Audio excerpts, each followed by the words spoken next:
তো হ্যালো বন্ধুরা, তোমরা সবাই কেমন আছো? আশা করি অনেক ভালো আছো। তো আজকে তো হলো পৌষ পার্বণ, তোমরা তো সবাই জানো। আর আজকে তো সবার বাড়িতে পিঠে হবে, কিন্তু আমাদের বাড়িতে আজকে পিঠে হবে না।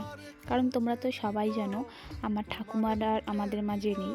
আর কেউ যদি বাড়িতে মারা যায় তাহলে নাকি 1 বছর পিঠে চলে না বাড়িতে, কারণ আমরা অসুধ গায়ে ঠাকুরকে পিঠে দিতে পারবো না।